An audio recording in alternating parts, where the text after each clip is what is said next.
I'm 2 minutes late because, of course, I am. After telling a bunch of you on air the other day that being late was the worst possible sin you could commit in modern society because you're wasting people's time, I apologize for wasting your time.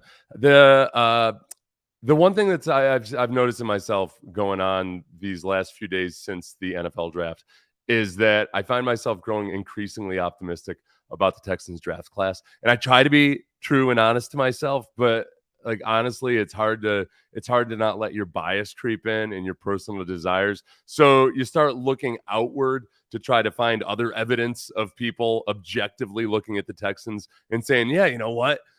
No matter what you think about the trade value to trade up to number 3 overall, there's some good talent that they picked up here. Greg Cosell from NFL Films is probably one of the most objective people out there. He's been working for NFL Films for decades. He is on whichever variation of the NFL film breakdown that they do on ESPN on Saturday mornings. They change the names all the time. So but he's very well respected, and he gives the straight scoop on what he thinks after watching tons and tons of film. And he's very bullish on these Texans rookies. He was on 104.7 in Nashville. I will link that below. I was late because I was trying to link it, and then I remembered that I had admonished everybody not to ever be late for anything. So I'll get to those guys as soon as we're done live streaming. But Greg Cosell, who when I first got back into media, I'd retired in 2006. 2006 was my last season, and then I kind of didn't know what I wanted to do and was only casually checking in on football during that time. In 2012, I decided to move back to Houston and just give media a go. As I drove down to Houston, I listened to 17 hours of a Greg Cosell podcast where every week he would go over the league at large. And I kind of got schooled in on the previous season, weeks 1 through 17, to get myself up to speed with anything I might have missed. And if anything, I was over-prepared. I learned too much from Greg Cosell about the modern NFL. But to jump right into it, he started off talking about C.J. Stroud and had some interesting things to say. I was pretty impressed with C.J. Stroud. Now, there's always that conversation about Ohio State because it's a very well-schemed offense with high-level five-star players with a lot of what we would call in the business predetermined throws. But the one thing you do see when you watch C.J. Stroud is he throws the ball really well. He's not a power thrower, but he has a good arm. And he throws with great pace and touch. And that's hard to do for a lot of young quarterbacks. So that right there, what he was talking about, one, the Ohio State offense, there's validity to that. And I think it goes back to what I've said forever, and a lot of you have heard me say it. Just because an offense is so good and can produce fool's gold doesn't mean that a genuine prospect can't come out of that. You know, Pat Mahomes is a great example of, okay, he comes from an air raid style system, and so many quarterbacks have been prolific in college and gone on to the NFL and not being able to hack it. Obviously, it didn't hold Pat Mahomes back from being a good NFL quarterback. I think that some of the predetermined part of it is true, but in the Ohio State offense, there were decisions that the quarterback had to make, or that CJ Stroud has to make, that are above and beyond like a lot of the more simplistic offenses. So yes, there are some predetermined throws, but there are also option routes where the receiver and the quarterback are going to have to react to coverage, and the route will be altered based on what coverage they see. And some of the more high level stuff that's hard to teach on the fly in the NFL, CJ Stroud has some of that, but just like any other rookie, he's going to have to learn a few things. As far as his actual throwing motion and what Greg alluded to there, kind of the compactness of it, the quickness of it, it was really cool just to watch him. If you see some of the clips from rookie minicamp with the Texans, even when he's just doing his warm-ups, man, you can see him just with a flick of his wrist and coming down on the ball all the time. The accuracy in the short area and just how he repeats the same motion over and over and over again. That's the kind of consistency that a lot of guys, even on into the NFL, struggle to replicate. So that part, he's ahead of the curve. He's ahead of the curve in terms of a lot of NFL quarterbacks when it comes to having clean and pure mechanics that he can repeat over and over again. It's just learning how to apply all the other stuff to it while he's also learning how to play it from under center. And Greg will get into that a little bit later. Right here, he's going to talk about two things about Stroud that will help in this Kubshanistani offense. To me, is far more effective than play action in the gun. And I really like John Mechie when he came out about. Okay, I skipped forward a little bit there. Did I accidentally cut out the wrong thing like a son of a bitch? I think there's a chance I did. See what happens when Seth Payne tries to get efficient. To do for a lot of young quarterbacks. Two other things to me stand out. And so these are the two other things that stand out. Everybody looks at quarterbacks a little differently, but two things stand out to me. Number one, his ball placement was really precise at the intermediate and deeper levels, tougher throws, and his willingness to turn it loose and make the tougher throws. Yeah, and I think that when we think about the ball placement, we've talked about that a lot. In this offense, ideally, if you think about San Francisco last year, run after the catch was big. In Gary Kubiak's offense, I used to get frustrated because, Schaub would have a very good completion percentage. And a lot of times people would mistake that for being highly accurate. And it's just, they're not one and the same thing. The issue that Schaub would have sometimes was he did not lead the receivers, especially on crossing routes, accurately and consistently enough. So when a guy, Andre Johnson, running full speed over the middle, has to reach back for the ball, all of a sudden he's a little off stride. He's not as fast, and it's harder for him to get that run after the catch. So really nice, accurate ball placement where you hit a guy in front of him and at the numbers where he can just stay in stride. And that includes on the screens, at all the routes over the middle, obviously, and anything. The ball placement really, really matters. And CJ Stroud has 100% worked at that.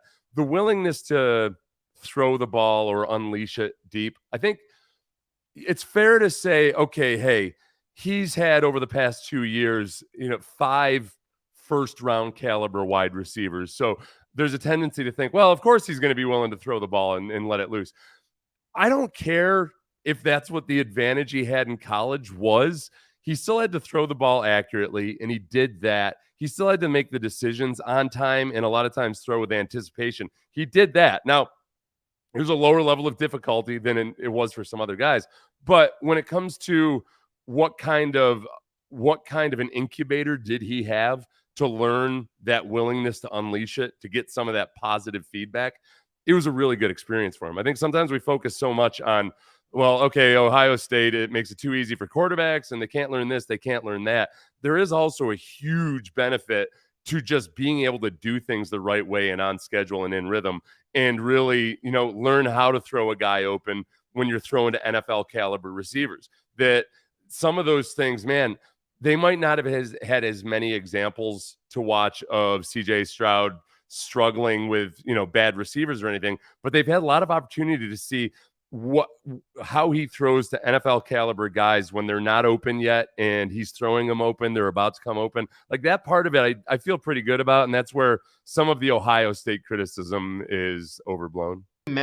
So this will be, as far as the value of play action under center, instead of being the gun, but the quarterback under center. The look of the run game with the look of the play action pass game exceptionally well. Play action under center, to me, is far more effective than play action in the gun. Yeah, and if you can just put yourself in the shoes of a linebacker and think about what it looks like when, and I'll say a defensive lineman too, but especially a linebacker. Think about what it looks like as a linebacker. You're a linebacker looking at the quarterback, and he's in the shotgun. And as soon as he gets the snap, he turns, and the running back either, takes the fake, and you can see very clearly that he's not taking the ball, or he turns the block or whatever it might be. It's a lot easier to get back into your pass coverage in that situation.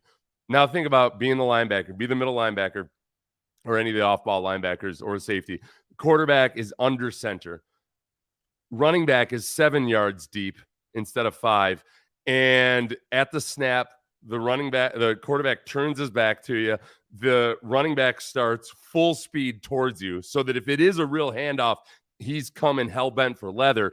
And it's a beat later until you get to see whether it's a run or a pass. And if it is a run, you better be coming because it's going to be a collision.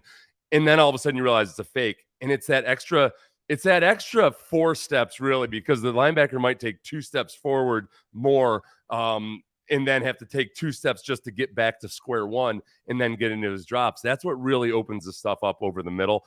I did see CJ Stroud at rookie minicamp a couple times working on the handoffs and the fakes, and it was really nice to see because this is one thing that Kubshanistani coaches will stress over and over and over again is you've got to make everything look the same. You've got to make the handoffs look like the fakes. You've got to make the handoffs look the exact same as the bootleg. You've got to do all that because it fools the defensive linemen, it fools the linebackers, it fools the safeties. And you could tell that CJ was really latching onto that. He was showing the ball conspicuously and doing a lot of good stuff. So that part of his game, he played under center some at Ohio State, but that part of his game will grow and develop, and it'll be fun to watch. I promise you it'll be fun to watch. This is Greg Cosell on John Mechie, who he's also a big fan of. And I really liked John Mechie when he came out of Alabama. Obviously, he had the illness and he had to sit out a year. So maybe he's an unknown to a certain extent, but to me, he was a really refined, nuanced route runner. He worked the middle of the field exceptionally well. Not all receivers are comfortable doing that. You know, when you hold those linebackers or second level defenders, it's the middle of the field that is often open.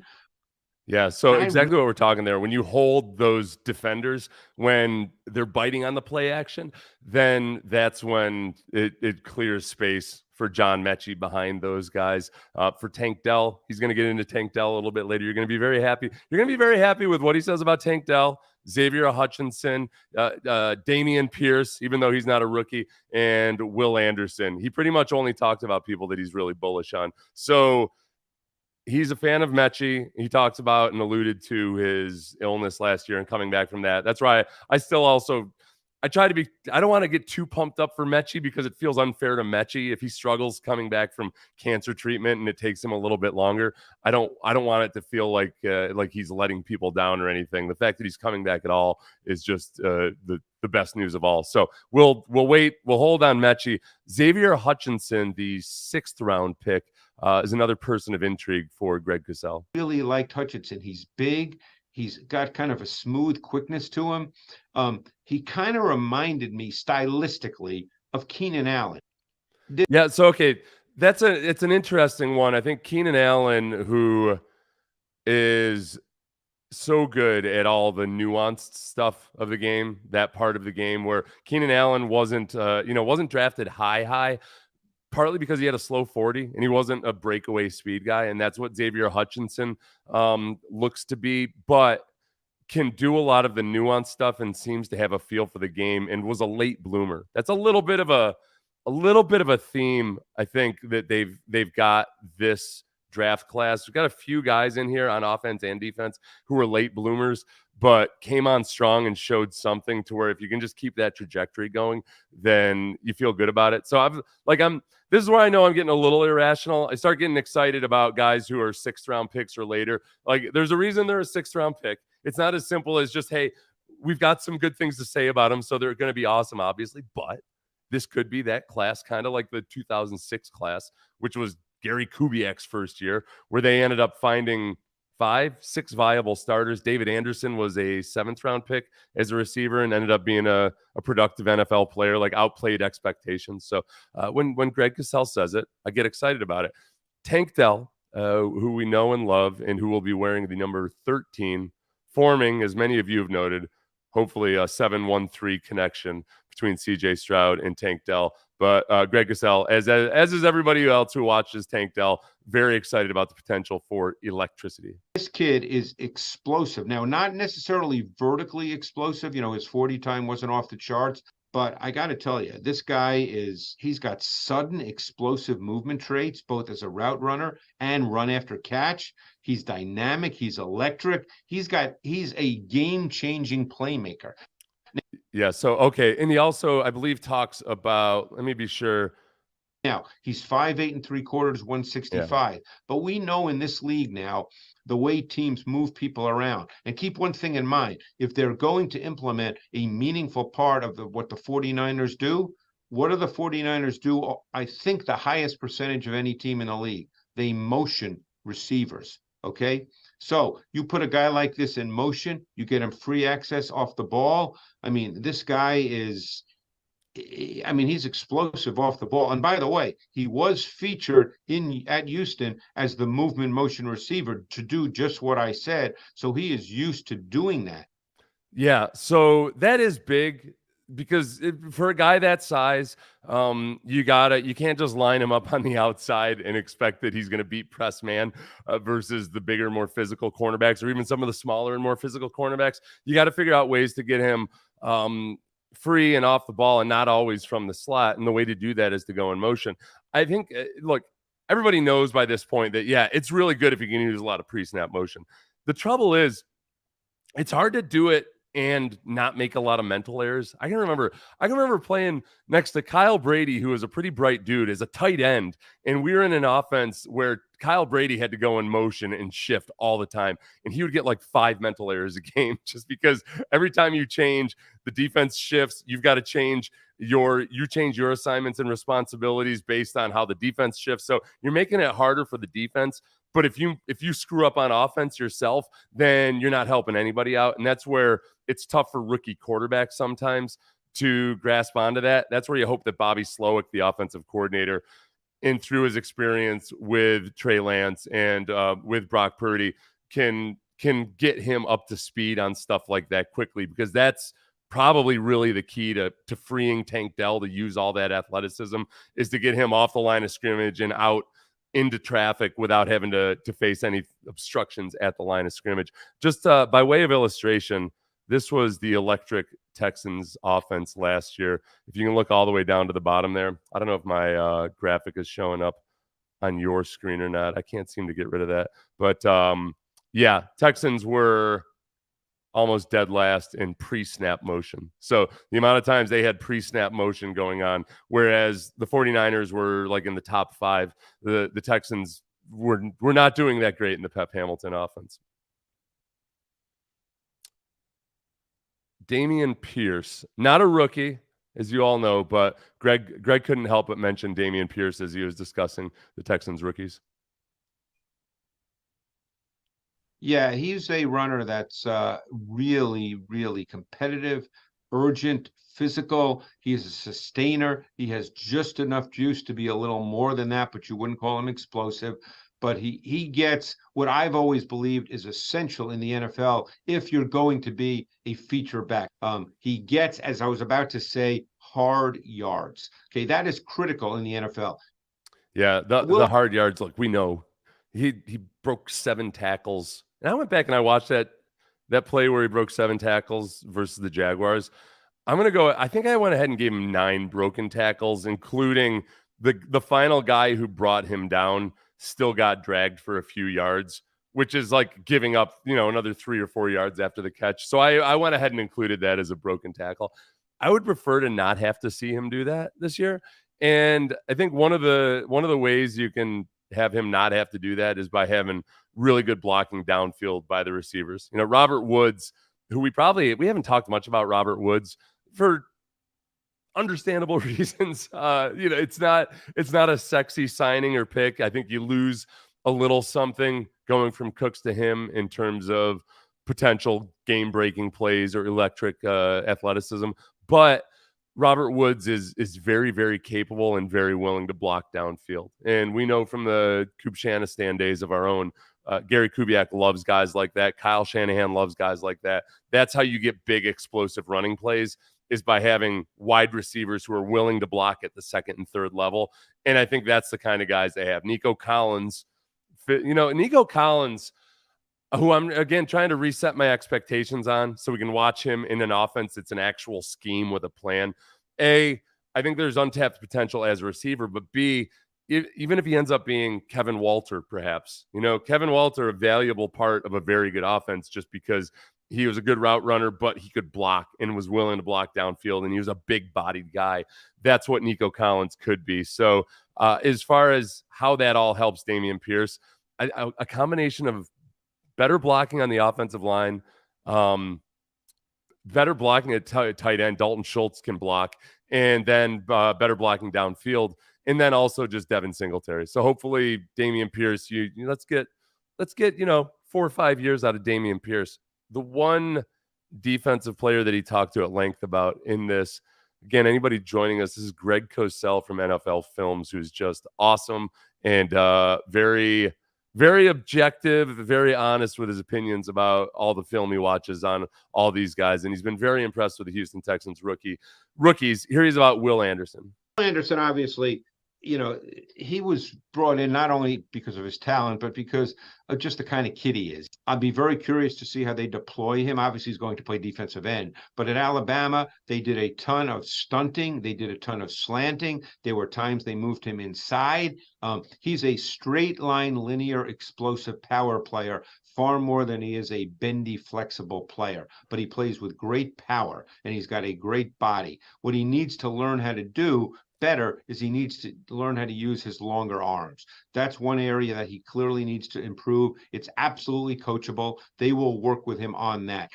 Yeah, and I know you guys, we're going to get to JJ in a little bit. So let me finish up with Will Anderson and what Greg Cosell was saying about him.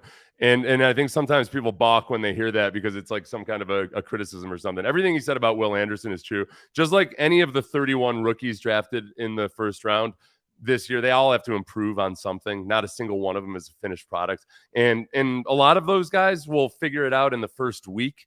Some other guys never figure it out, and that's why half of them end up being busts. So with Will Anderson, what Cosell said right there was that, using his long arms is a teachable trait and that Will Anderson will latch onto that. I 100% believe that. Some guys it's way too easy to say, well, guys are going to learn how to use their hands when they get to the NFL. Some guys never do. Like I remember when I was a freshman and had never really been taught or coached to use my hands well. And I struggled, at a smaller school, and things were not clicking for me until one day in practice, all of a sudden, like I really latched on to everything we were learning and being coached about using our hands. And all of a sudden I started like dominating, but like that, it was hard for me. It was like a big leap for 3 weeks of camp. And in the NFL, sometimes rookies will come in and they'll be like that. There'll be some technical things and you work with them, and they just don't latch onto it. The thing with Will Anderson is, he's already shown in certain situations he uses his hands really, really well. When he lines up head up on an offensive tackle, and he's rushing the passer from there, he is lightning quick with his hands. And he looks like a Taekwondo master and sheds blockers really quickly. For whatever reason, when he gets out on the edge, he still uses his hands really well against the run. He stands up offensive tackles who are a lot bigger than him. But when it comes to his pass rush, he'll go speed to power, and a lot of times it works for him versus lesser offensive linemen. But versus some of the bigger guys, he just kind of runs into a wall and loses force. He gets the energy sucked out of him. And part of that is the angles with which he's attacking. Part of it is properly setting it up with speed or with the threat of a counter. And those are all things that he's shown an ability to do. He just needs to do them more consistently. I don't want to get too technical about all this. He's just got to use his hands better when he's rushing from the outside. Cosell had alluded to, the question of like, how will the Texans use him? They've been pretty open about how they're going to use him. They're going to let him just play defensive end. And that's going to be a big part of it too. He's not going to have to be in a 2-point stance. He's not going to have to slide down inside and play like a 3-4 defensive end or a 3 technique. He's just going to be able to line up outside shoulder of the tackle, outside shoulder of the tight end, and get after it. So I feel confident, as does Greg Cosell, in that. We'll take a few questions about what Greg Cosell had to say about the rookies, and then I'll hit the J.J. Watt stuff on Pardon My Take, which was very entertaining. I'm glad that those guys made up over the years. Do you believe there will be 10-plus sack player? Will there be a 10-plus sack player for the Texans this year? It's a good question.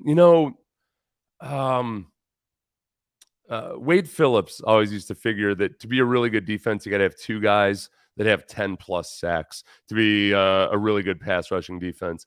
And I honestly think Jerry Hughes is capable of it. He didn't get a lot of credit for, I think, the year that he had last year, because why would anybody be paying attention to a guy that racked up a bunch of not sacks but pressures? But I think that he's capable of it. He's not necessarily the guy you think of at the age of 35. I think Will Anderson is capable of it. The biggest problem is going to be, all right, if the offense is a work in progress, it's probably not likely that there are going to be a lot of blowout games in favor of the Texans this year where the defense goes out and knows that the offense is trying to rush. So that's when you really start to stack up a lot of sacks. So I'm not overly worried about it right now. I do think that Will Anderson will be productive. I just don't know if it shows up in terms of sacks. There's circumstances beyond those guys' control this year. We won't give him the same excuse next year, but this year I would let it go. Let's see. What went wrong with Kiki QT, and why will Tank Dell not go down the same path? I think with Kiki, this is my personal memory of Kiki, was me whining and complaining about Bill O'Brien putting Kiki in the doghouse, and finally Bill O'Brien letting Kiki out of the doghouse, and immediately Kiki QT fumbling the football and going back in the doghouse. I feel like we went through like 3 or 4 cycles of that. So there's a combination of ball security and then I think just simply not grasping the finer points of playing offensive football in the NFL. And I don't, Tank Dell seems to be wired perhaps a little bit differently. I don't want to be throwing shade at Kiki. He seemed like a good dude. Tank Dell's got a little bit of that. What is that? It almost had he's got that Damian Pierce in him, doesn't he? We need more. I'm just going to call it that from now on. He's got that Damian Pierce in him. It's different than just having some dog in you. It's like having a certain amount of energy and spark that just sets you off at a different level. So, and also, like a chip on his shoulder, but without being a prick about it. So I like that.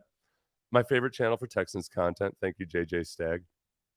So we were talking about run after the catch, and Mr. Torval here says, I remember receivers, especially Andre, constantly having to slow down on deep throws from Schaub, although I've heard some people suggest that was by design for some reason. I think sometimes on a back shoulder fade, those times are by design. There are other times where Schaub he'd overthrow at times too, which I know it sounds wrong, but just bear with me.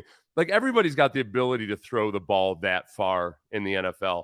The guys who have really good touch also tend to have really good arm strength, and that's how they're able to, they can take it from 90% to 92% or down to 88% to hit the deep ball on a post or a go route. Somebody that doesn't have as strong an arm, they got to really wind up and go. And I think that's what happened with Schaub at times. It's just he's operating a higher envelope, and it's a lot harder to reel in 98 versus 96% of what you got. So it wasn't as accurate that I think CJ, man, when you watch him throw the ball, it just looks so nice and pretty and easy. Okay, so you said X-Man ran a 4.3. Are you talking about Xavier Hutchinson, or are you talking about, is Tank Dell's nickname X-Man? Is it something like that, right? Okay. Oh, I shaved. That's as simple as that. My wife hates it. My wife doesn't like me looking like this. I think she likes pretending that I'm mature or something. So thank you, though. It's not the lighting, damn it. I shaved. CJ Stroud's 2022 season stats for passes with pre-snap motion were pretty insane. Oh, thank you, Ethan. That's really, I will look that up. Thank you for that. That's very good. Very good. Let's see. Tank X. Tank had a good game versus Sauce Gardner. I want to get into the JJ Watt stuff. And there was one thing. We'll get into it later, perhaps. So, JJ Watt. Let me get this out of here. JJ Watt, former Houston Texans great. I don't know if any of you remember him, but who recently retired. And there's been a lot of people postulating, myself included, that maybe JJ would pull an Ndamukong Suh and come back during the season to a playoff contender. And people keep asking about this. He keeps saying no, he won't. But I feel like on Part of My Take, where he was with PFT commenter and Big Cat, I think he gave the most compelling reason yet for why he's definitely not coming back. We'll get to that about midway through here. Just I served up the best of this hour-long interview, the things that intrigued me the most that didn't get too meatheadish. We can do a separate podcast where he talks specifically about his workouts, because I geeked out like a meathead on that stuff, but I don't know if that's exactly what everybody wants to hear. So we'll start off with JJ's assessment of the Texans trade with Arizona. The guys asked JJ who won that trade. I think the Texans are basically saying to their fan base, hey, we've gone through a very rough period. Now we're going for it. Now we're actually doing it. Now we're going all in. We're trying to win, and we're trying to win now. We hired D'Amico. We got these 2 draft picks. It's going to be great. Arizona seems to be saying the opposite a little bit. They seem to be saying, hey, we're loading up. We're getting a ton of picks. We're moving back. We're doing these things. We're going to really go after it in the next few years. So, yeah. So I think that's fair enough. That I think there are people. This is what I don't like.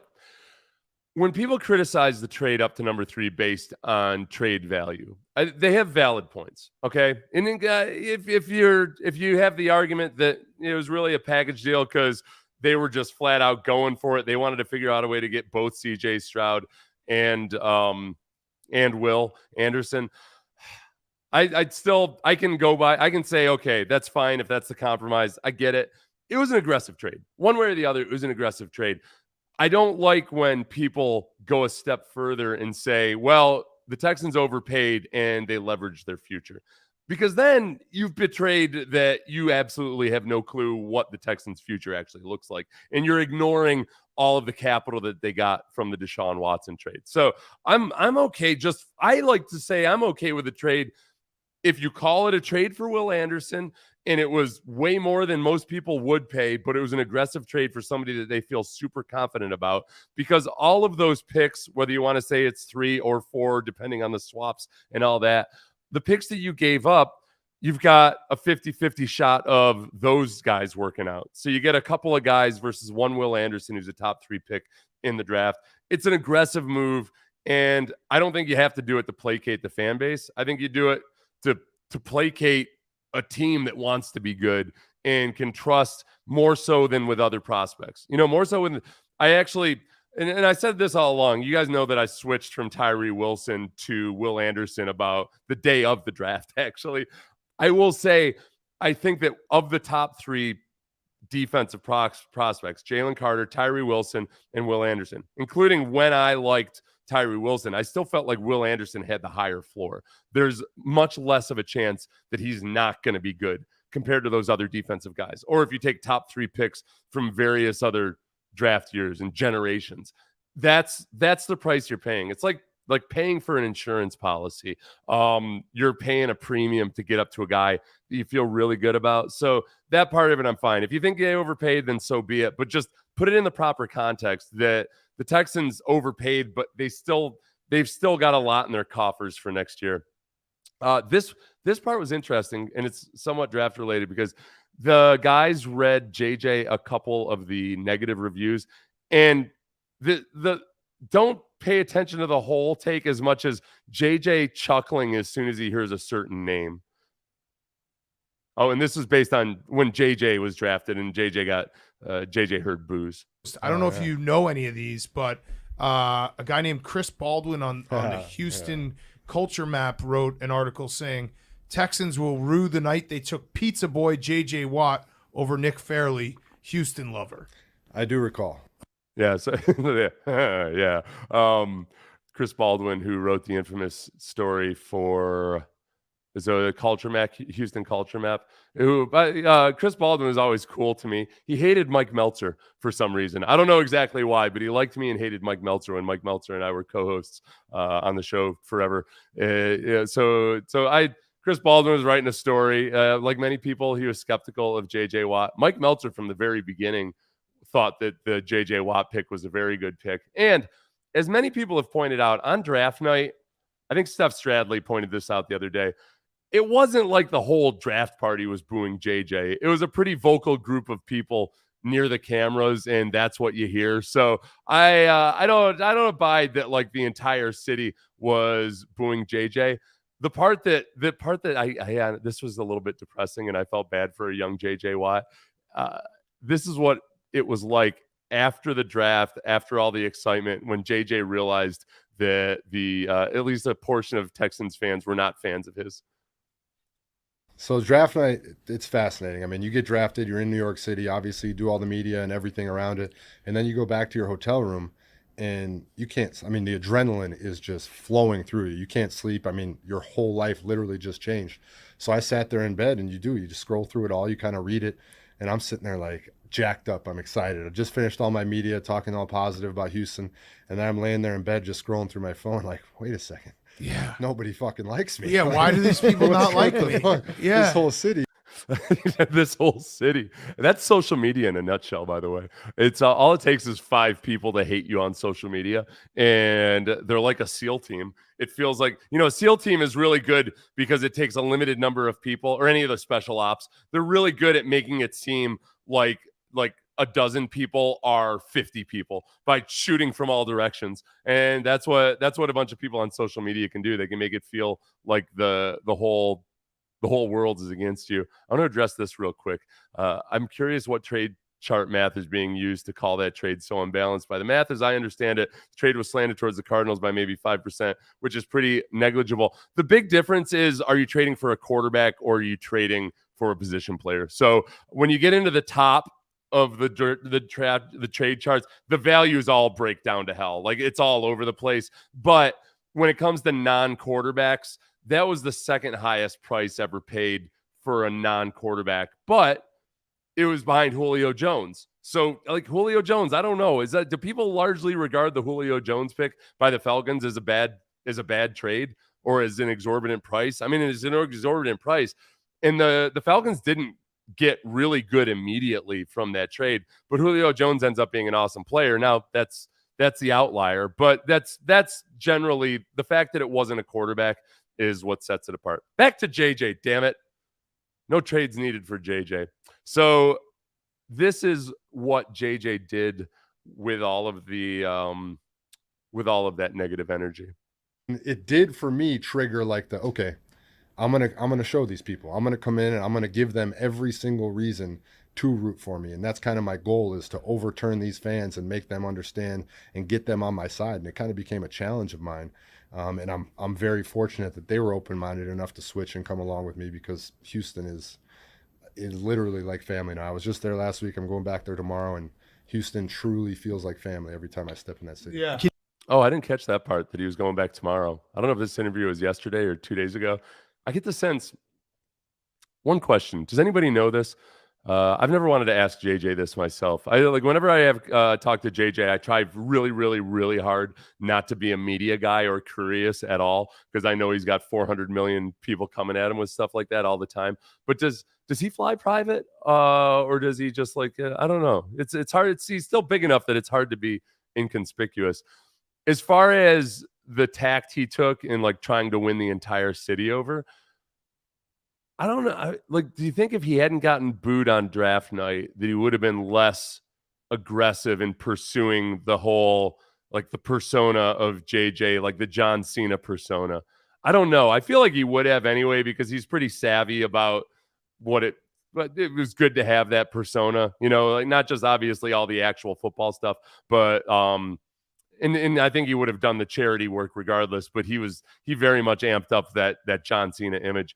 I think he was going to do it regardless. I do think that having a chip on your shoulder, but without channeling it negatively, that's a pretty fine distinction there. It might be a good lesson for younger players in that, all right, have the chip on your shoulder, but you can't have you always got to, if you have a chip on your shoulder, I think it's important to always see, play it out in your mind. Okay, what happens ultimately when whatever is driving me, whenever I achieve that goal that the chip caused me to achieve, is it actually going to do anything about that chip? Or am I going to prove people wrong who I think I'm going to prove wrong?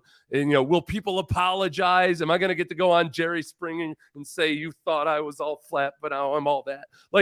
You have to, usually the answer is no, it's not. It's not going to accomplish what you think it's going to accomplish. So if you turn it into, okay, I've got a chip on my shoulder, but I'm going to actually just not worry about what people said in the past. I'm going to try to win them over and be cool with it. That's a pretty good life lesson, and a certain level. It's a level of perspective and maturity that I don't think that I certainly didn't have it. There's still people I need that I need to right the wrongs of my past. I'll tell you, Clint Eastwood on their ass. So JJ was asked about the city of Houston. PFT commenter, like with some pretty mild criticism of Houston and the traffic. I don't think he brought up the weather or the heat, but this is how JJ responded as to whether he could be an ambassador to Houston. No, I can't ambassador for the traffic or the humidity. Those are the two things I will say. The Chamber of Commerce there needs to get to work. But for food and fans, Houston is the greatest city, is the most underrated food city in possibly the world. Yeah. So underrated food city in possibly the world. And as far as fans too, that's a whole, that's subjective. Of course, we're the best fans, but underrated food city. Mind you, he is just coming back from England here.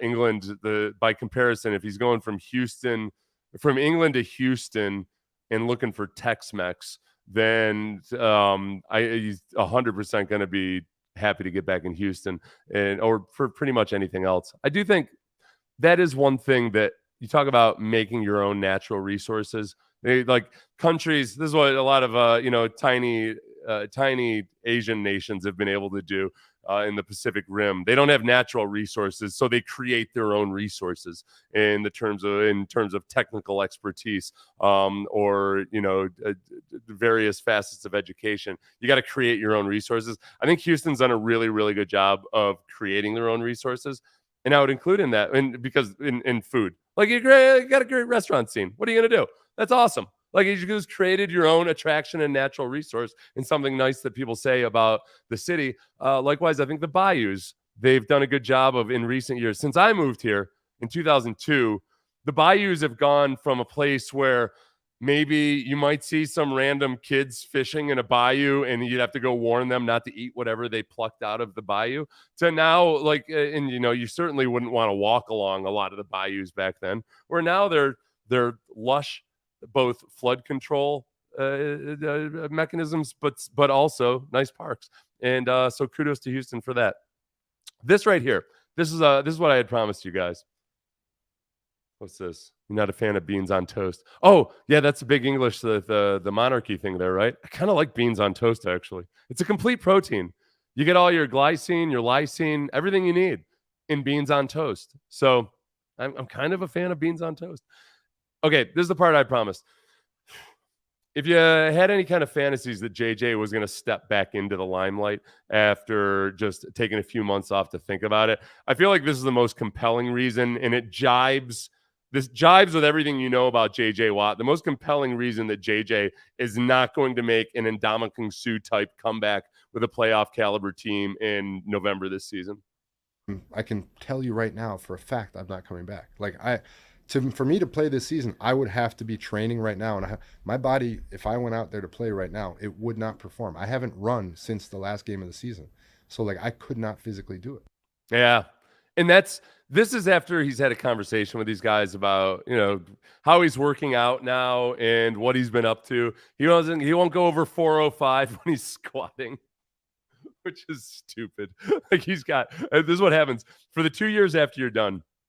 You tell yourself, oh, I'm going to take it easy. But the problem is your definition of taking it easy still means okay, well, I'll just run until I don't quite feel like puking. Or maybe I'll run until I feel like puking, but I don't puke. And then when I squat and when I bench, I won't go any higher than 365 on the bench or 405 on the squat. And then after a couple of years, you realize, well, why would I ever put 405 pounds on a squat rack after I've had 19 knee surgeries? That's the dumbest thing ever. So I think he'll work that way down to 315 and then to 275 on the squat eventually. But right now he's at 405. He says he used to do sets for reps with 585 or more. He wasn't sure exactly where they were. Oh, yeah, he used to cap itself at 585. I think at one point the most he ever squatted was 695 or up around that region, whatever it was pretty insane. But he talked about how the insanity of those workouts is like what made him great, but also likely what caused him to get injured.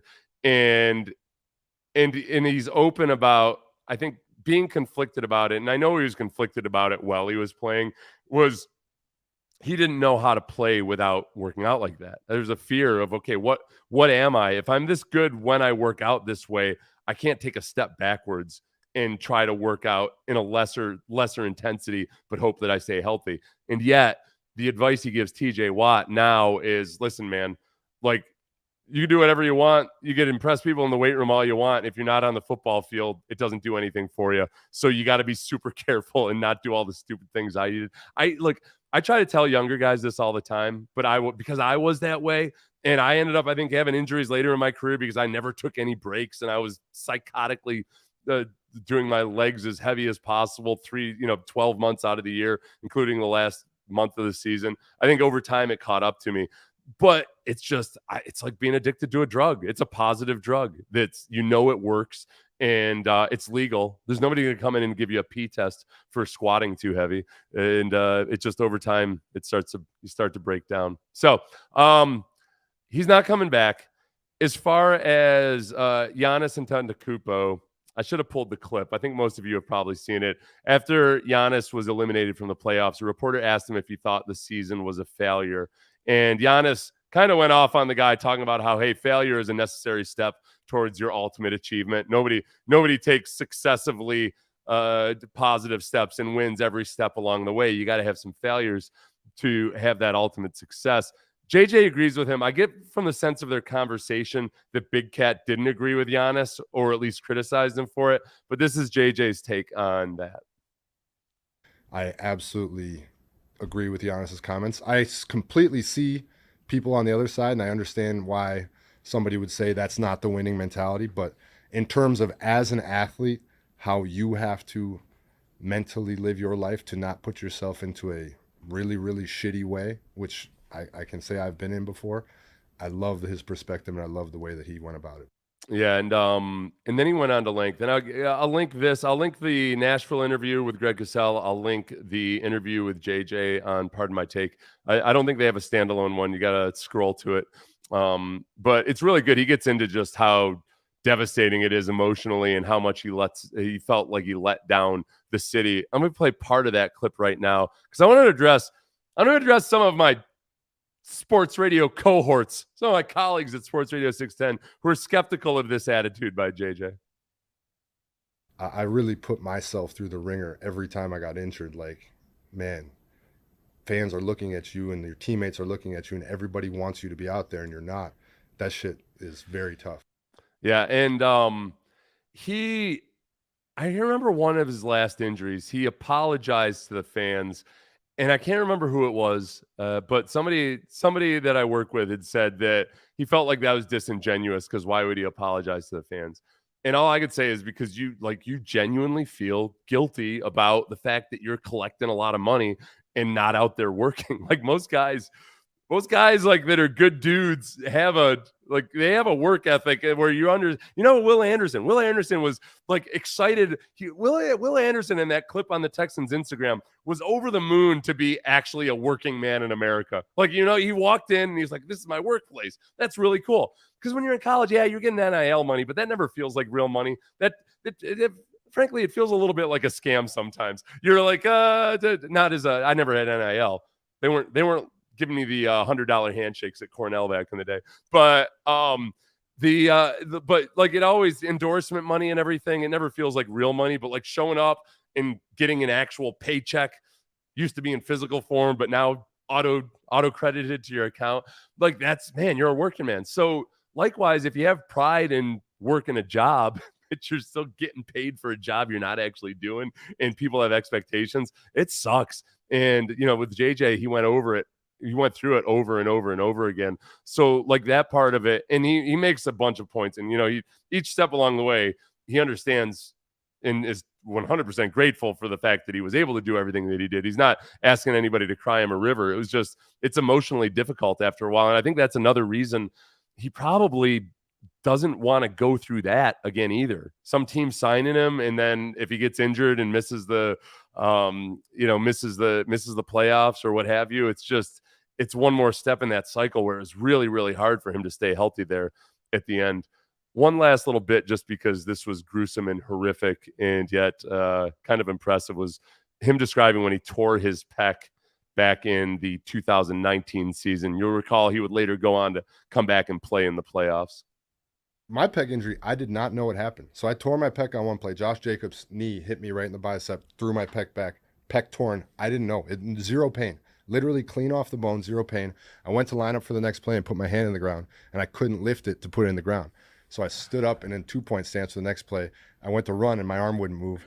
And then I came off this side. I looked at the doctor and he goes, "Yeah, your pec's literally gone." Oh, yeah. And that's about what it seemed like that, right? It was. We're gonna get to Pat McAfee here in a minute, because Pat McAfee, I'm gonna confess, I was a little skeptical of his motivation for going to ESPN, and I'm less skeptical of it now. I still think it's the wrong move for him, but let's clean up some of these JJ questions. Ironically enough, it's JJ Stagg. Oh, we're still caught. Yeah, we talked about the trade chart. We didn't deserve JJ. Come on, Austin designs things. Of course we deserve J. We deserve everything. Let me tell you another thing, Austin. There's another thing I don't like. When people say we don't deserve dogs. We created dogs. All right? Like whenever you say, like, oh, we don't deserve dogs. Dogs would still be running around in the wild as wolves or wolf-like creatures, scrounging and starving to death on the frozen tundra and all that good stuff, if humans hadn't selectively bred dogs to be what they are. So it's the exact opposite. We believe dogs, or we deserved dogs because we made dogs, and then we also deserve JJ because we drafted him. Whatever circumstances led us to being number 11 that year, that was all on us. Not just as not just the football team, but the city itself. He used to rep Wheels Up, which is a charter. Oh, good call. So thank you, Austin. I take back my vitriol that I threw at you. So he probably does charter. Yeah. Let's see. The national media can say what they want. Look at the moves Houston has made this offseason.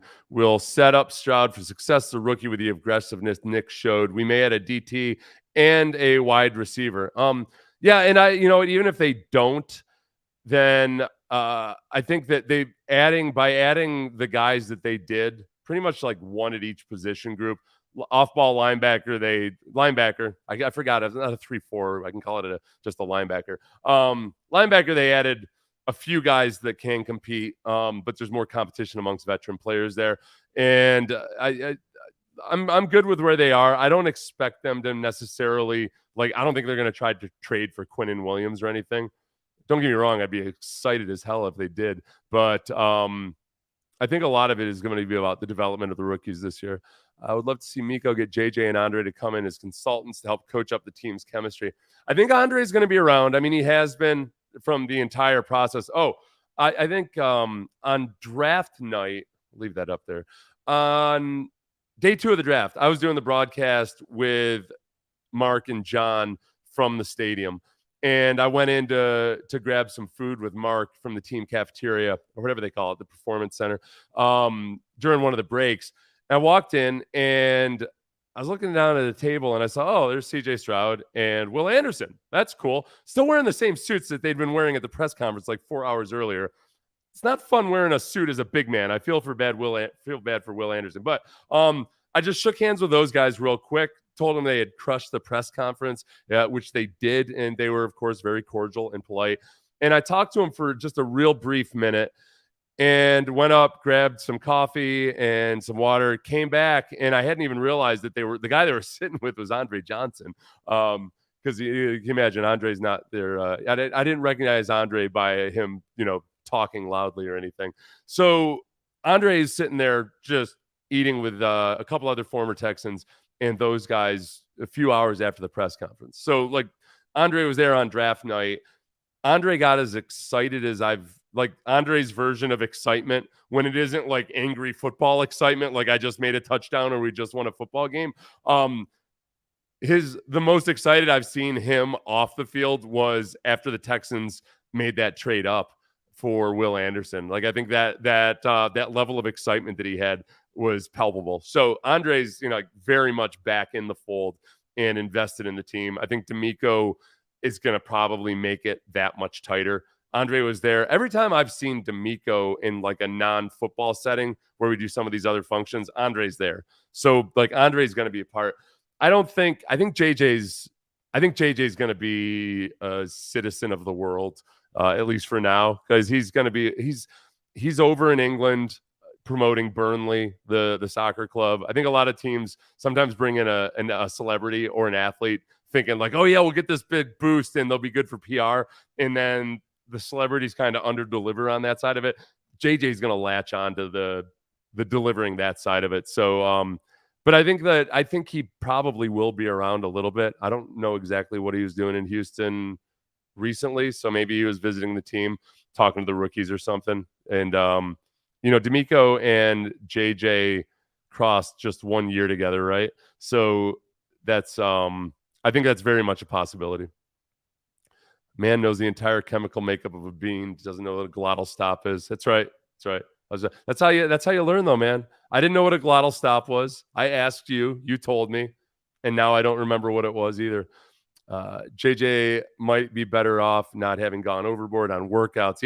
Yeah, that's pretty much what he was hinting at when he was talking to the guys. It's a good interview. As I said, I will link it.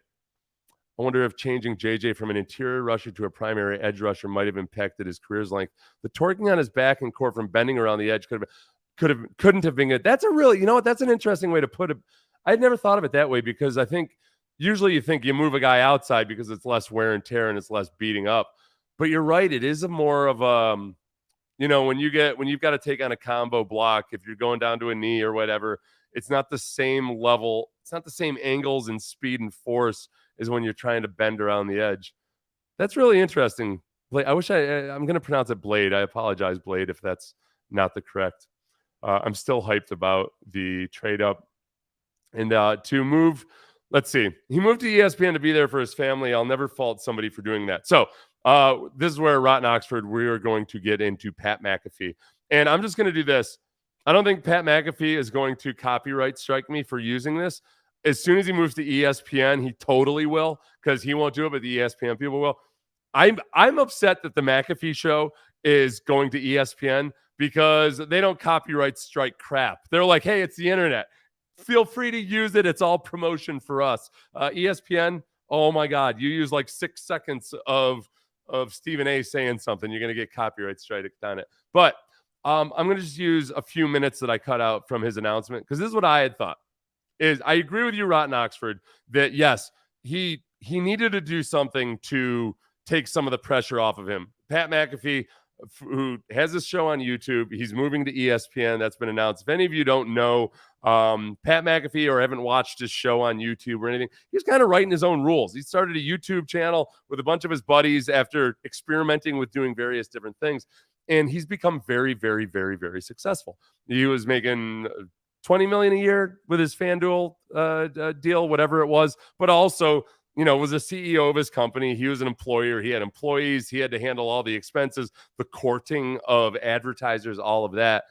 And he was having a child for the first time this year. So I think it just, and WWE commentary and his appearances on ESPN, he was doing like a lot. Even for a hyper guy like Pat McAfee, it was a lot. So I understand why he needed to change something. What I would say, Rotten Oxford, is that I thought the best thing for him, if I were being selfish and if I were making decisions for Pat McAfee without actually knowing what his considerations are, like, I think the best thing for him to do would have been to hire a CEO. He's at a point now where, hire yourself a CEO and kind of like Barstool did, create an actual business, and bring in some experts who know what they're doing. And then you've got a sales staff, and then you've got other people that are working on these sponsorships and everything. You streamline everything. You get some investors. You can take a lot off your plate and focus on the creative side. That's where I think sometimes, man, when people run 1,000 miles per hour for years on end, sometimes you just want it to end and you want to hit the easy button. I think ultimately that's probably why he went to a network, because he was talking to 4 different networks, I think he said. But I don't want to get too much into it without letting him, hearing his side. Suffice it to say, he swayed me in that there are some very real and good reasons that he went to ESPN specifically. Ain't changing a damn thing.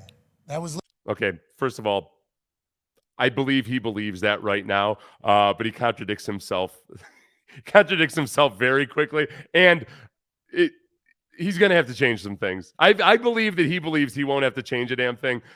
He'll have to change some things. Literally the starter for every conversation with everybody this up to something season. Dead middle, probably, of up to something season right now. And I must say, it was a wild up to something season this year. Everything's moving and escalating quickly, and the only reason it happens is because you people watch. It ended with 4 significant offers from 4 great platforms/networks that were all represented by fantastic human beings. It was truly an honor getting to talk and meet with everybody from everywhere. I appreciate you all. I think I relayed that message enough for you to understand that all. A lot of massive news coming out of this particular operation, and it's the biggest. This is big. What I discovered in these negotiations that I represented us in is that our show. Yeah, there you go. Like, he represented himself in the negotiations. He doesn't have any lawyers or anything, which is awesome. It's awesome. Except now you're losing it all. He's going with the suits. Is what a lot of these suit folk are now viewing as the future of daily sports talk. I think that's a really cool thing.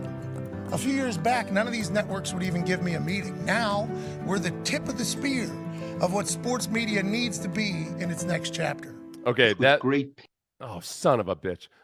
That part of it, I was reading a compliment about the type of content I'm doing, and then I botched the entire content there. Hold on. Jesus. Touch. And that's okay. So what he was saying there about ESPN kind of moving towards what they're doing, that's like, it's a smart move by ESPN in that they're actually buying a lot of YouTube viewers. You know, they're going to keep it on their YouTube channel. I would say I can tell just like with I've read a lot about YouTube, and I believe like one of the reasons I started this channel was that yes, this is the direction things are going. It doesn't mean that a lot of the other avenues aren't going to still be there. It's just that this is untapped right now, like in an extreme fashion. Like people in the industry, and I think maybe ESPN is catching on to it, have no idea what they're missing out on the sports talk side of YouTube, because YouTube forever has been more focused on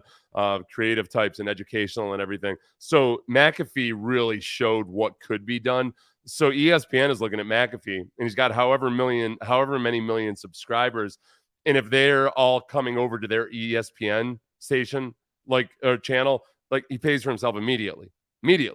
And not to mention the on-air content and whatever their deal is with all of that. So that part of it's big. But Pat gets something from it too that I think on the traditional side of things is still like, it's never like, hey, it's never all about like, well, yep, the cable networks are going to be dead and it's going to all be on YouTube. There's still room for both. And Pat's like playing this brilliantly. Let's see if we can find out where I took us away from. Offers from 4 great platforms/networks that were all represented. And it's the biggest. This is big. What I discovered in these negotiations that I represented us in is that our show is what a lot of these suit folk are now viewing as the future of daily sports talk. I think that's a really cool thing. A few years back, none of these networks would even give me a meeting. Now, that part of too, I did. He had meetings with network people. I think they probably didn't want to buy exactly what he was selling, but like Pat does a really good job of selling the underdog story part of it. Where for a guy that like did come out of the NFL and had that platform, he did do it the different way and unique way. I give him full credit for that. But this is part of his marketing brilliance is I think in his experience with WWE and just really hardcore selling the underdog part of it. He does a good job of it. Now we're the tip of the spear of what sports media needs to be in its next chapter. I'm honored that what the boys, our fans, and I have created has been studied, accepted, and ultimately seemingly appreciated by these multi-billion-dollar networks with hundreds, if not thousands of employees. It only happens because of all you motherfuckers that watch and follow along. With that being said, the rumors were accurate, but they didn't tell the entire tale. Beginning this. Okay, so before we get into this is the part where I would draw a comparison to when awesome companies go public. Man, it's like everything in here sounds exactly like when an awesome small company that makes it big goes public and has an IPO. Everybody's idealistic. Nobody thinks that things are going to change because, man, we're going to remain true to our core. But at some point along the way, those quarterly reports start to be your bitch goddess. So I'm nervous for Pat. I know he's created something special, and I'm nervous for him. Our show will be live on ESPN, ESPN Plus, and ESPN's YouTube all at the same damn time. It'll be Get Up, First Take, then our program on ESPN and ESPN Plus, and our show will be live on ESPN's YouTube as well. I wouldn't agree to a deal if we couldn't continue to hang out every day with the YouTube community. This show will always remain free to people. Just know that this YouTube thing here, this will always exist. It was actually a sticking point in some conversations with some networks.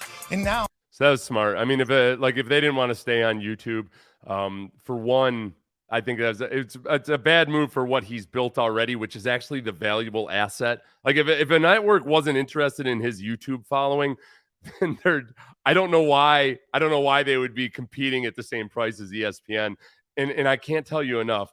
75% of these suits are actual idiots, like actual morons. And when it comes to like understanding and adjusting to which way things are going, it's incredible how many of them just flat out don't get it and why they move so stodgily in some ways. So that part of it alone, like if some of the networks weren't understanding that part of it, that even if they offered more money, I think McAfee's got to go with people that understand the direction of things and can work with him in a similar mindset.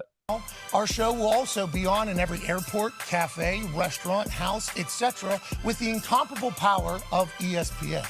That part too. Okay, so and that's where what I'm talking about. This is a symbiotic relationship. There's new online media, which is going to grow extremely fast now, especially that the NFL is involved with YouTube. The Sunday Ticket's going to be through YouTube this year, and but the fact that now, so they get access to that, ESPN does, but you still see ESPN. A lot of people, the only time they watch ESPN anymore is when they're in a public place, when they're at the airport, when they're at the gym, wherever it might be. That's generally how I do it. It's just kind of not part of my day to sit down and watch SportsCenter or inside the ESPN NFL Insiders, whatever it's called. It pops up on my screen or I see it when I'm out and about. So that's a lot of FaceTime for these guys in those public areas to where you get old school famous. There's internet famous. And then there's old school famous. If you can combine both of those things, you're super, super famous. Out of respect for that, we have decided that we won't be saying fuck nearly as much, but every other word is good to go. Shout out Michael Jordan in The Last Dance. That's the part where, okay, 2.5 minutes after he said that he's not going to change a damn thing, they're going to censor themselves on because the FCC, but still, there's reasons, obviously, but they will be changing some things pretty quickly. Success. He said fuck all the time. We won't be doing that because it's middle of the day, but everything else will be good. This guy's a loose cannon. Yeah. This part's important, though, for folks who were speaking out of pocket and rather disrespectful last week. Relax. We will still have full creative control of the program. I will never ever sacrifice this show for anything. Why would ESPN want to license our show and then change it entirely? That would make no sense. Why would I want to go to a place and have to change the program entirely? That makes no sense. We're too dumb to change. Jimmy Pitaro and I have had incredible conversations about what ESPN can look like tomorrow and how it doesn't have to be what it looked like yesterday or even today. The program will never lose its soul. The toxic table is still gonna be. AJ Hawk ain't going anywhere. Aaron Rodgers Tuesday. My intention was to play for the New York Jets. In the trench. And I think that answers a few of your questions about Aaron Rodgers. They plan on having Aaron Rodgers on Tuesdays with his pal, Pat McAfee. I honestly, I feel like he's being a little naive if he thinks that nothing's going to change, or that the Disney Corporation and ESPN, owned by the Disney Corporation, with their legions of dudes in suits and lawyers, at some point isn't going to step in and change some things. I don't think he's lying at all. I think he's being a little bit naive. Like it will change, or maybe they'll try to change and he'll end up backing out of the deal, which would be fine, which would be another reason that he'd want to keep his YouTube presence, because those people can very easily just switch back over from the ESPN channel on YouTube over to their old Pat McAfee subscription and be just fine. Everything DB, Coach P's Keys. Our show is still our show, just with a bit more reach and access due to partnering with the worldwide leader. In closing, we are insanely honored that Paisano, Jimmy Potaro, brand new president of content, Burke Magnus, and Bob Father, shout out Bob Iger, are blessing us with this opportunity to be a part of the next chapter of the ESPN family. We do not take that lightly. We're going to work our asses off to make sure this is a success, not only because of those fine gentlemen's faith in us, but also so that other shows, just like ours, can see these same types of opportunities in the future. ESPN will still have its debates and super serious and riveting analysis. that part, I feel like he took a shot at ESPN there. I don't. Maybe that's just my filter. Let's read that. When he talks about the super serious analysis, tell me if this is a shot at ESPN or not. Faith in us, but also so that other shows, just like ours, can see these same types of opportunities in the future. ESPN will still have its debates and super serious and riveting analysis. Who was on crack? But all parties involved agree that the time has come for a bunch of sports stooges in a Thunderdome in Indiana. If I'm a suit, I'm getting rid of some of the yelling. Sprinkle in some fun and some celebration of sport as well. I'm back in this saddle tomorrow. I can't wait to see you all. I will answer any more questions that potentially come in the next 24 hours. Let's continue to do some historic shit together this fall. Let's change the game forever. Cheers and thank you all. I am eternally grateful. Yeah, so I like I said, I hope it works out for him. I do think that there'll probably be, maybe I'm being a little too skeptical and cynical when I say that there will definitely be some kinds of changes. Like, okay, the use of the F word. Like, yeah, there's no way around that. That's FCC, and he's not going to do it. But it does change the show, right? Like, I think it's probably overblown in some people's minds, but it just, I mean, there have been all kinds of psychological studies done on this, kind of basically what happens to the way your brain is working when you swear versus when you don't swear and all of that. So it does, even if you want to believe, we all want to believe we're more civilized than we are, but there is a part of it that, like, we go into a different mode of thinking when we start using cuss words. And it changes the tone and tenor of a show immediately. That doesn't mean that it ruins the show or anything. It's just going to be a little bit different. And at some point, like, we know how ESPN is. They lean into the social issues, I think, at various times. And B, they also will lean into censoring and or they'll get pretty sensitive about what their hosts say and don't say when it comes to various topics. So, like, some people are cool and love that. Some people despise that, but that's just the way ESPN operates. That's a lot different than how the Pat McAfee show operates. So I do wonder when some of the more sensitive stuff comes up, if McAfee will feel like he has free reign to have people on to say whatever they want. You know, if Aaron Rodgers wants to say whatever he feels about vaccines or immunizations or anything like that. I don't know. I don't know if that would have gone. I don't know if that all would have gone the same way if it was an ESPN entity. So I also know that McAfee isn't just going to, like, bow down to whatever they tell him to do. So it'll be interesting. Let me read some of these McAfee deals. Let's see. Can they keep working with Rap Sheet? Might have to get him replaced with Schefter. Yeah, they won't be able to keep working with Ian Rappaport because he's the main competitor to Schefter. If you're McAfee, do you feel any kind of a personal allegiance to Ian Rappaport? I guess you can't. That's part of selling out to ESPN. Ooh, Rappaport. I wonder how much they're paying Rappaport. If the Seth Payne show with my 0 employees and my artificial intelligence that I have yet to, I was going to start experimenting with having AI or like write some stuff like news reports and just see if I could actually read the news. I tried to do it like 10 times and I couldn't keep a straight face. There's no way. I can't be I can't be that disingenuous. I'm up at this level of disingenuity, and that's it for me. No more disingenuousness. So anything I read from a script or something, it can't come from AI, or I'll feel like a complete and total fraud. Like I might be a complete and total fraud, but I don't feel like a complete and total fraud. But Rap Sheet, back when Ian was young and up and coming, he was available for a lot less than I'm guessing he was making for his appearances on Pat McAfee show. Let's see. He will absolutely regret this decision. ESPN will ultimately want a Disney-fied version of what he is doing now. Yeah, I wonder. I think that ESPN is hoping Rodgers comes with this, but I doubt that he goes on their show now.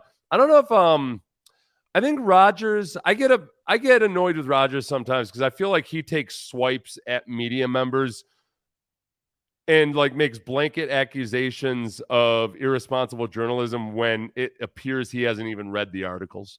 So like Rodgers does that thing that we're all guilty of at times, which is I think he reads things about a written piece and just figures like, oh, okay, this thing that I just read must have it nailed down and accurate, and I'm going to make my judgments based off that. Or God forbid, something most of us do too.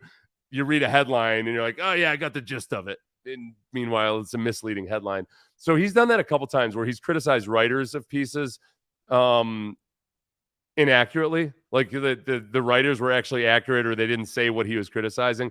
But I don't think I think he's turned over a new leaf. He said that he looks forward to working with the New York media. He kind of said with a smirk on his face. But the fact that it's McAfee and the fact that it's AJ Hawk are probably the biggest factors that keeps him coming back. Rodgers knows he can go on and do an hour with McAfee and AJ Hawk, and he's not going to get grilled about like whatever controversial thing is going on unless he wants to talk about that. And I think that's one of the biggest, most inviting things for Aaron Rodgers, regardless of what network it's on. It won't be him saying motherfucker in a public place. That's true. That's I guess if that's the soul of your show, that's the soul of your show. Why would ESPN bring me on to change me? As Pat McAfee asked, said the same reason big companies buy the little up and comers, then phase them out. Money and ratings, yeah, and buying market share. I mean, it's now Pat's learned a few things, over this past decade. So I think he knew he had to have his head on a swivel with a lot of this. But I do think there is something to be said that there are times when, especially in media, they'll buy up websites basically because they just want to get those subscribers onto their platform. That number of eyeballs, if there's a blog or if there's a particular blogger or what have you, it gets that many eyeballs to their website, to their YouTube channel, to whatever it might be. And yeah, over time, they figure, all right, if we retain 50% of this guy's followers, then we can make this deal work. Like the lifetime value of those people that we add into our subscriber and viewer base is worth it. And I mean, that's the most cynical version of what can happen. I think with McAfee, they genuinely respect the content and they want to incorporate it. But if push comes to shove, or if a different CEO comes in, if a different director of sports programming comes in, like those key people might have different ideas about it. And then you're SOL because I don't know if he's going to be an employee of Disney. When you work for ESPN, you have to fill out like a Disney. It's kind of cool because I did a color commentary for a game once a long time ago, and I had to fill out like a Disney worker application. It's like me being the same as the retired boat operator who's semi-retired and working in Okeechobee, wherever they are. Where is it? Kissimmee. John McClain has become a Texans hater. The guy needs to retire. He's not a Texans hater. I think the issue that people have had is that I think he loves the Titans a little bit more than they're comfortable with. He's got a little too cozy a relationship with the Titans. I can see this turning sour real quick in the future. Rotten Oxford, I assume you're talking about Pat McAfee and not you and me. Get off my lawn, McClain. I must have missed the McClain stuff early on. Remember when McClain viciously defended the Texans' decision-making during the Easterby years? Look, all right. Let me tell you about the Easterby years. This is where I got disenchanted and where I threw my hands up in frustration. Was I still believe, and I don't make claims like this haphazardly. I'm not somebody that's constantly claiming that I was first on this or I was right about this when everybody was wrong, unless I'm accurate. And I try to be judicious in how often I say it. I'm pretty sure I was the first person to kind of raise the flags on Easterby in Houston. And it was for several months where I was saying, look, man, something's not right with this. And largely people looked at me like I was Chicken Little. And it got to the point where I just said, well, screw it. All right, fine, whatever. And McLean was, fully in Easterby's corner, as were a lot of other people. They thought that Easterby hung the moon. Look at all these sub-programs and everything. And no matter how much I said, people weren't listening. So I just, well, screw it all. I said it to people in the Texans organization. I said, you know what? Freaking fine. Like, just go ahead. Go hang yourselves. I don't care. Like, that's it. Like, what are you doing? What are you doing? Why are you accepting this? But anyway, it was frustrating. Pain and Rap in the afternoon. I might do that. Let's see. There will be some level of executive meddling. There always is. Hopefully, they'll be able to keep it manageable and not let it push them too far. Yeah, that's all right. And, having that good relationship with whichever executive he was talking about there, I'm sure it's somebody that I should know. But it all comes down to, like, how far does other than swearing, it's not like McAfee is doing stuff that's super controversial all the time. It's not like he's not like Howard Stern back in the day or something. So that's where if he has to change the show a little, they're not going to ask him to depart from what he was completely. Like, I think he's going to be wearing sleeveless t-shirts. He's going to be doing a lot of the bro type stuff. They're going to be doing their clapping and kind of like frat house type stuff. But like how much can they really ask him to come off of what he was doing? I think he's going to be all right. And I do think that if it was a matter of just pushing the easy button, I get it. Will Anderson, number 51. I like it a lot. Yeah, I knew you weren't talking about me, Rotten Oxford. So, the whole Area 51. I don't know who we can credit with that. Was that Huggy Bear on Twitter that first came up with the Area 51? We got the 713 connection. A lot of people have said they don't like number 51 because there aren't a lot of great pass rushers or notable defensive players. I think 51 might be kind of untapped. Like Brian Cox wore number 51, if I recall correctly, with the Dolphins. But really, like, it's not a bad number. Like, for defensive linemen, the 60s are bad, ugly numbers. Like, Jared Allen pulled it off partly just because it was a juvenile joke, which kudos to you. You wouldn't be able to get away with it if you sold your show to Bob Iger and Disney Corporation. But I think that it's still a sleek number. It's still something you associate with guys who are better athletes than defensive linemen. You associate it with linebackers. So I think 51 would actually be perfect for Will Anderson to, like, kind of slide in and become the notable pass rushing 51. Sam Mills was 51. I'm sure there's a few others, but 51, I'm good for that. Pretty sure 52 wasn't a great pass rusher number before Khalil Mack. There you go. It's you kind of making your own number. I'm going to paraphrase something that Manti Te'o's mentor errantly told Manti Te'o. It was bad advice in hindsight, but Manti Te'o wanted to go to USC. Kid from Hawaii, going to a place where there is a long history and tradition of guys from the islands playing. Probably, I'm guessing, at least a few guys from the islands on the team when he would have been there, in a nice, warm environment, kind of like Hawaii. His mentor said, you could go to USC and be the next, I can't remember who he said, a great whoever it was, or you could go to Notre Dame and be the first Manti Te'o. So he went, and he did. He certainly did. He went and he was the first guy to ever have any kind of a scenario like that. I'm going to say Junior Seau? Yeah, Junior Seau. Okay. That was what came to mind. I should have just thrown it out there. I'm going to check off of the day. I'm going to chop these up into 3 separate things, because that's what a responsible YouTuber would do, and I'm usually lazy with it. But if you see a thumbnail with one of these topics on it, don't click on it. You'll be wasting your time, and I'll have wasted your time, which we've established from the very beginning of this live stream is the last thing in the world I want to do. But I do thank all of you for showing up. Please like, subscribe, tell a friend, share it on the Facebook or wherever else. It'd be awesome. And I will catch all of you tomorrow. Mañana.